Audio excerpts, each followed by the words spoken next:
What is up mga Wakibeeps? Good morning ba ba? Tama, 11:21. Good morning sa inyo lahat. Kamusta kayo? For today's video, pahinga muna tayo sa Coffee Ride Adventure. At samahan nyo ako, may kukunin ako mga jersey sa Imprint Customs. So bago tayo magpatuloy, mag-intro video muna tayo.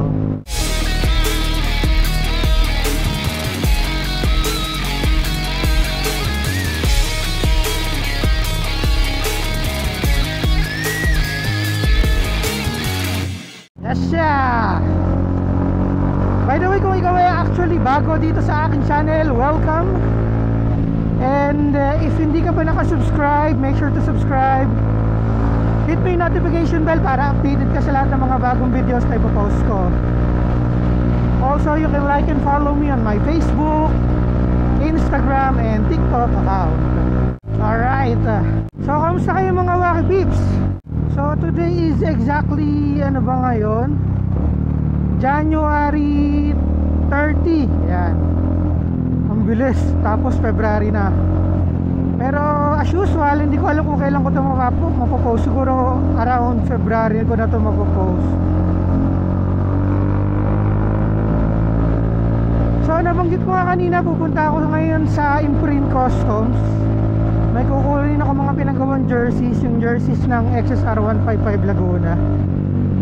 Kasi sa tuwing may mga bagong members, syempre nagpapagawa sila ng mga jersey nila.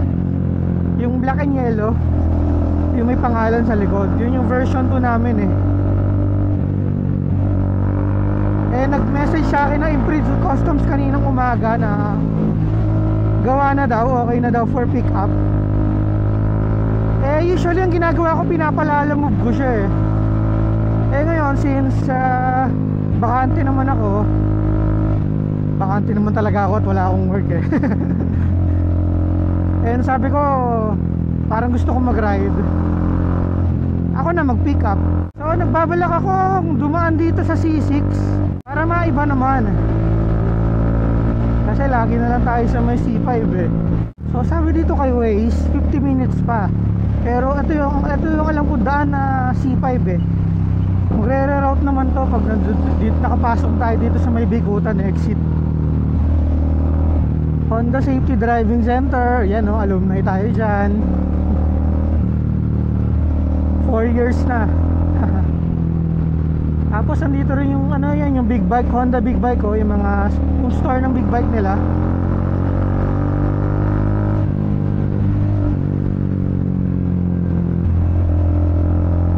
Grabe traffic dati dyan ako dumadaan. Nung naka-XSR pa tayo. Nasaan yung exit?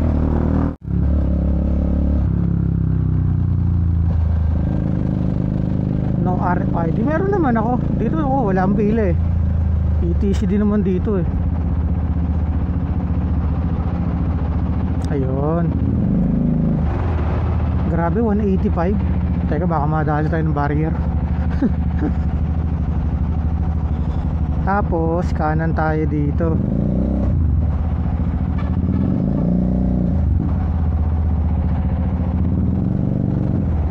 Padaan po.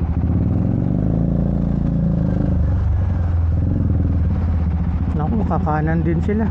Mostly mga kakanan yun nandito sa side na to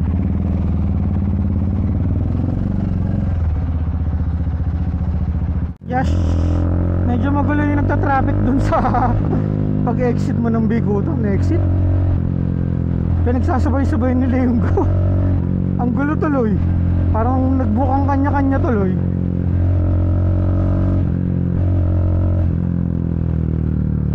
Ayan, nagre-route na si Waze.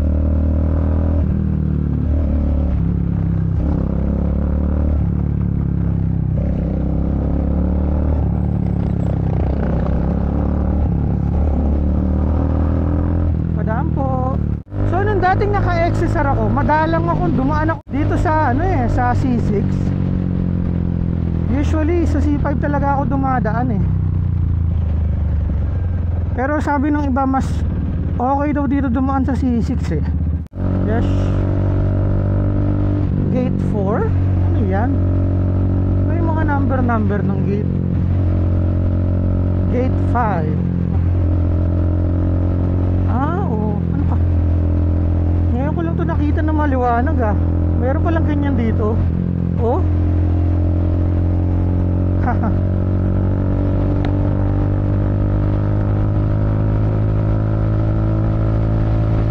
Lamig. Nasa kanan kasi natin yung Laguna de Bay eh. Kaya yung simoy ng lamig eh pumupunta dito eh, or malapit dito eh. Nung last time na dumaan ako dito, yung last ride ko nung last year. Kaya lang madaling araw pa yun eh. Puro basa eh.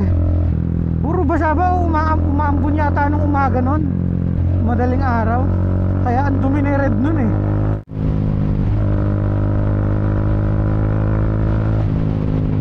Para may ilog pa dun oh.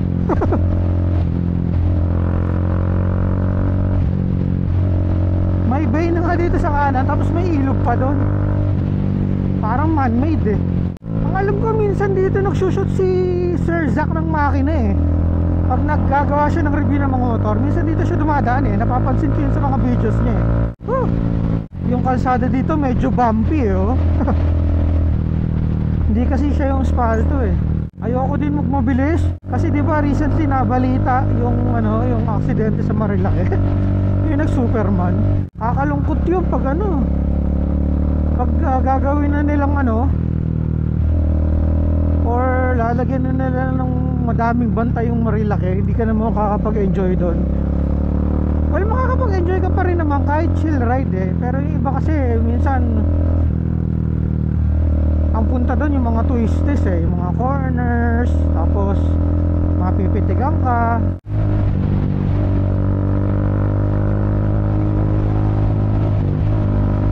Ano kayang tulay ito? Oh?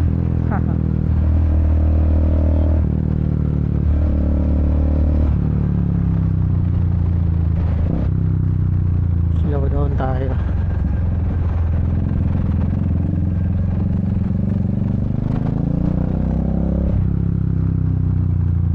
Angono, Taytay, Derecho, Kaliwa, Pasig.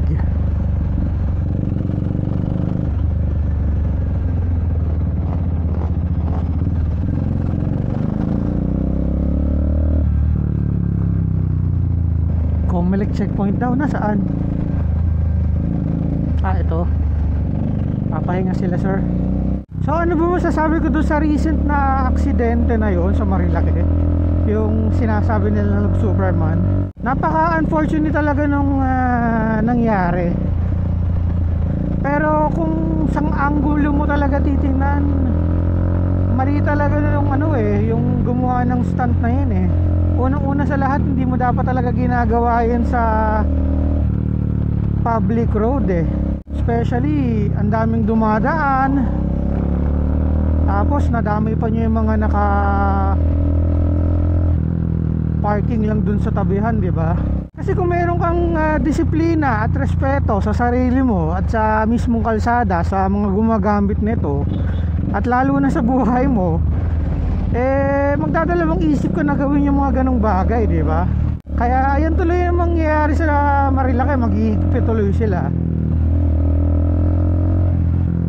Maapektuhan tuloy yung mga namimitik. Kasi yung ibang namimitik doon, yun yung sige go ate. Yun yung doon sila kumukuha ng panghanap buhay nila eh. Kaya sa lahat ng mga motorista natin dyan, alam niyo na naman ang tama at ang mali eh, di ba? Let's all be mindful of our surroundings kapag nagra-ride. Kasi hindi natin alam kung kailan yung oras mo eh, di ba?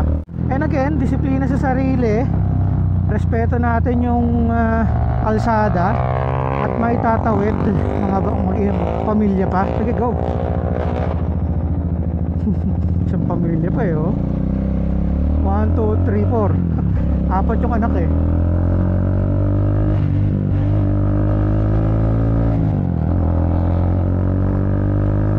So ilang minutes na lang ba? 38 minutes yan. Yes, turn right on Highway 2000 daw.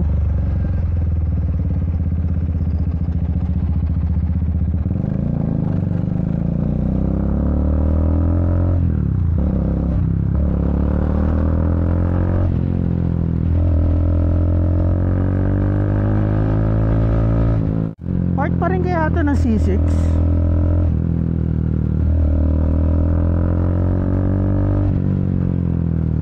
History of crashes daw, sabi ni Waze. Ang galing ng gumawa ng Waze eh, no? Alam nyo, mayroon siyang record na kung saan yung may madalas maaksidente, saan yung madalas nagta-traffic. Kaya iniiwas ka niya eh sa traffic eh.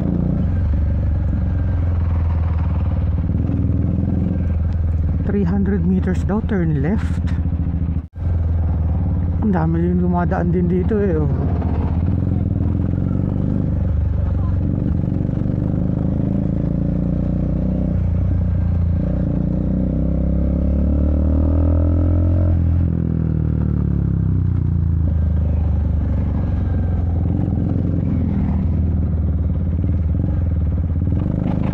Grabe, nung bata ako, naglalaro kami sa ganyan, sa tuktok niyan, oh. Oh, tapos pag uwi ng bahay, palo kay lola. Eh kasi puro sugat ang binte. Executive Village daw, oh. Cainta. Cainta, Greenland, Executive Village. Oh. Mayayaman siguro nakatira doon.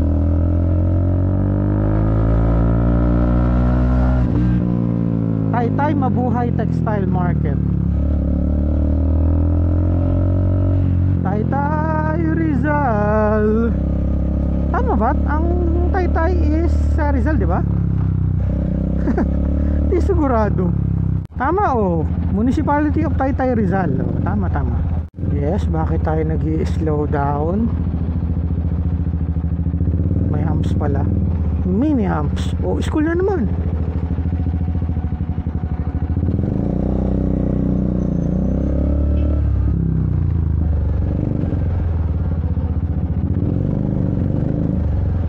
Tawid, sige. Ang cute ng bata eh. Nakataas talaga yung kamay niya eh.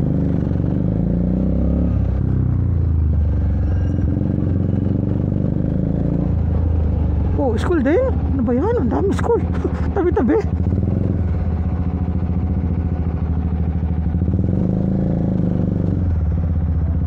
Saan daw tayo kakaliwa? Sabi ni Waze 250 meters. Okay, malapit na. May school na naman. Ayan, James, ginusto mong mag-C6 ha. Hop, yeah. Ay, si mother. Tatawid. Ayan, gaya nga nasabi ko kanina, respect the road.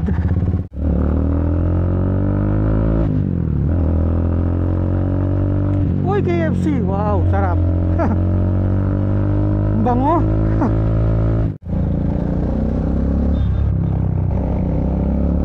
Eto na tayo, Marcos Highway na tayo. Yes.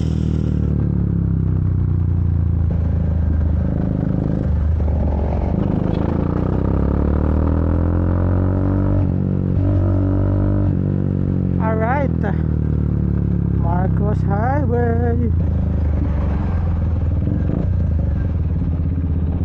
Ito na po, magta-turn right na po.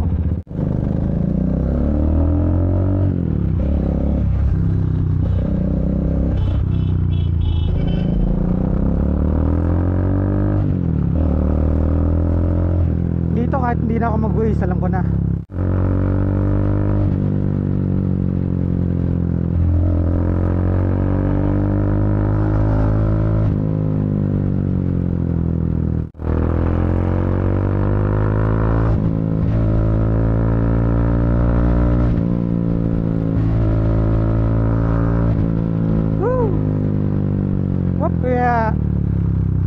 Kuya talaga oh.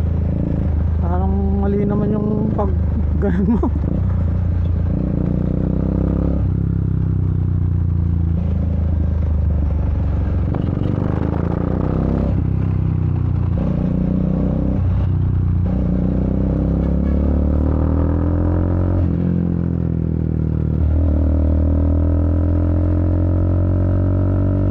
Erwin Tulfo.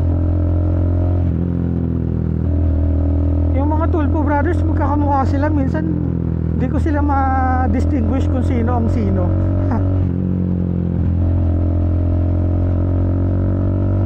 Pero para si Raffy Tulfo, para medyo tumataba na siya eh.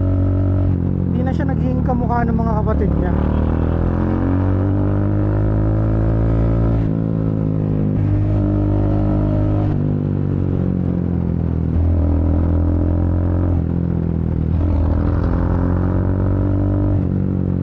Thursday nga pala ngayon, oh. Makaakit kaya na Marilaki. Di wag, mahirap, may mga dala ako. Next time na lang.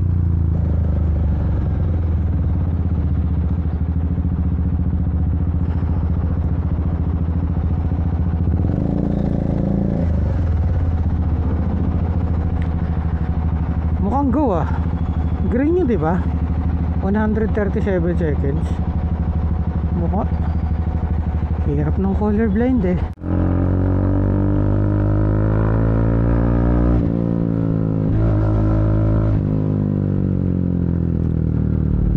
Ay, lapit na tayo. Ayan na tayo eh. Basta pag nakita nyo na yung puno na yon, katapat ng SM, ano ba yan? Nakalimutan ko. Ay! Grabe si kuya.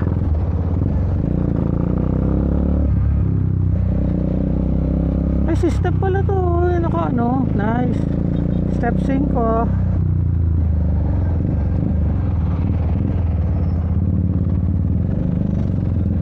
Ito tayo.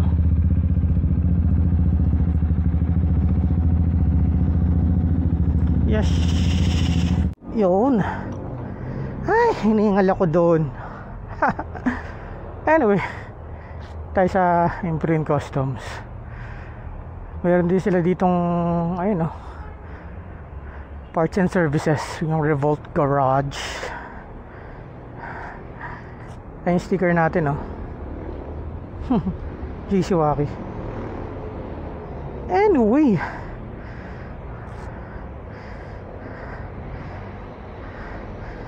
tayo ay kunin na natin yung mga jersey, tapos balikan ko kayo. Or check natin kung makakapag-tour tayo sa loob. Pero parang ang na-tour ko na sa kayo dati dito. Balikan ko kayo mga Wakipips, okay?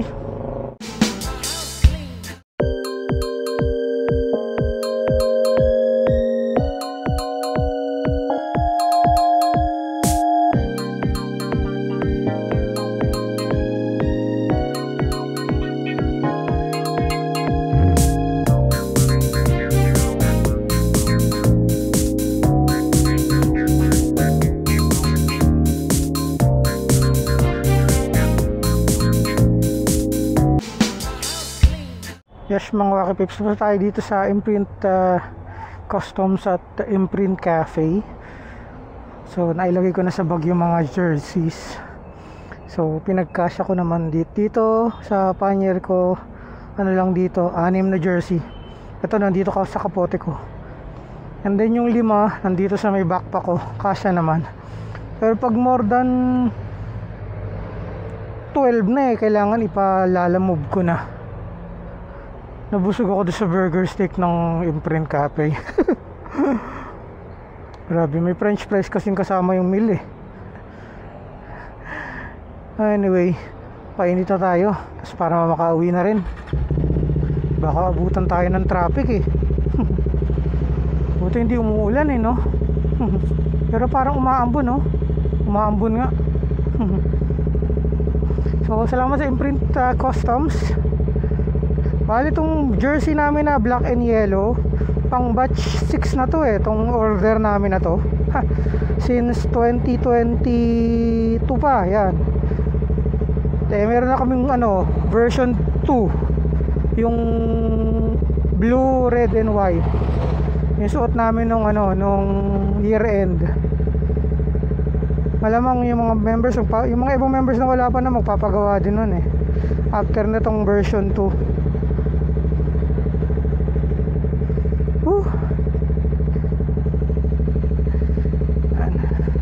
Secure na naman. Dito kapote ko eh. Ba lumuluwag to? Masikip naman to. Anyway, hindi naman nahuhulog yan kahit mabilis. Yes. Ay, napindot ko. Sorry.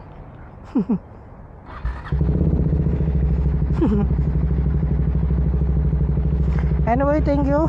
Imprint Customs and Imprint Cafe.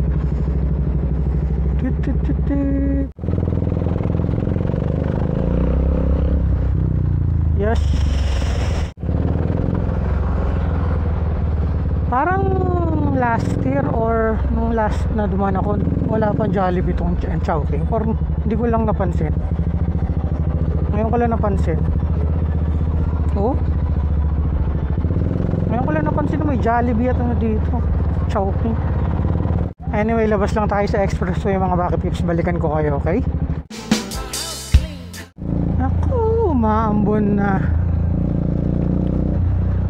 Anyway, palabas na naman tayo mga Baki Pips. Eto na naman tayo sa isa na naman kapanapanabik na RFID serye. Mababasa kaya? Stop here. Okay. Yan sa akin. Mabuhay. Ayun. Nabasa. Thank you. Kaya lang mabagal eh. Aambon na. Umuulang kaya sa Kalamba.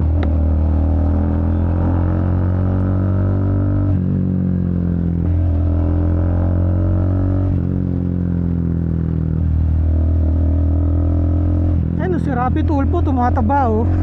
Kita sa picture eh.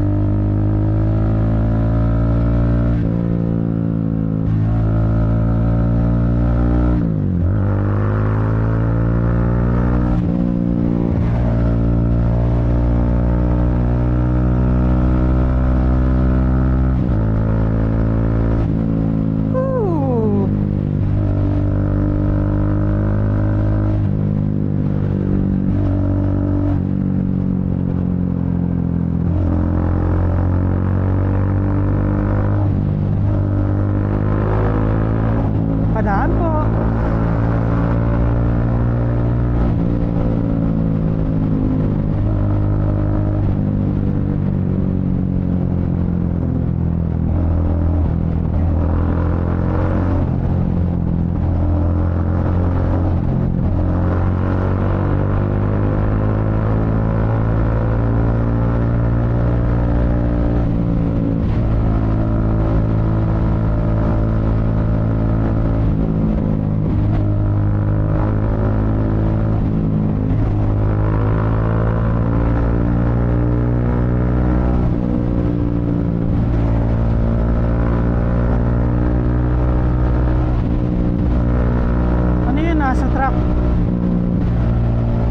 Liquid nitrogen ba yan? Naku, change channel din siya.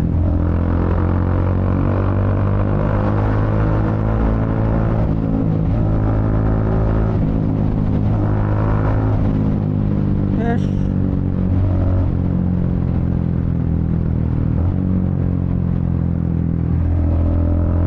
Bikutan Paranaque.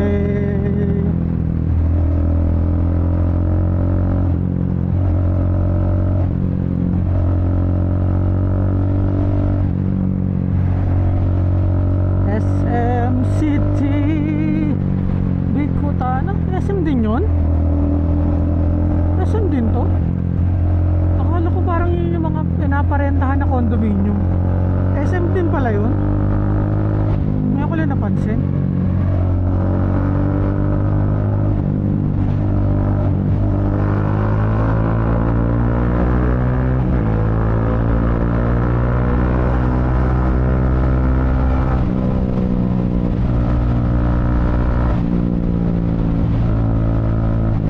Yes.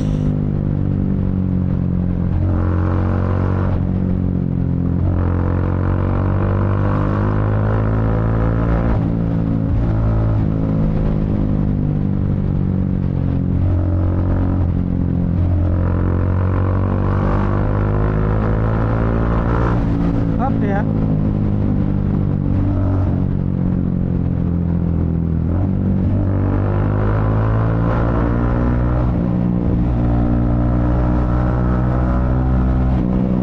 Daming truck ng gantong oras ha. Oras na ba? Mga alas 3 pa lang ng hapon ha. Pangalawa ko dapat mga hapon sila naalis diba?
pupuntahan no? Anyway mga Wacky Peeps, since pauwi na rin naman ako, dito ko na rin tatapusin ang aking video. Well, wala namang masyadong ganap ang video na to. Since errand lang naman to, kinuha ko lang yung jersey. Pero kung nagustuhan mo muna ito or hindi, make sure to like, comment, share, and subscribe. Hit mo yung notification bell para updated ka sa lahat ng mga bagong videos na ipapost ko, okay?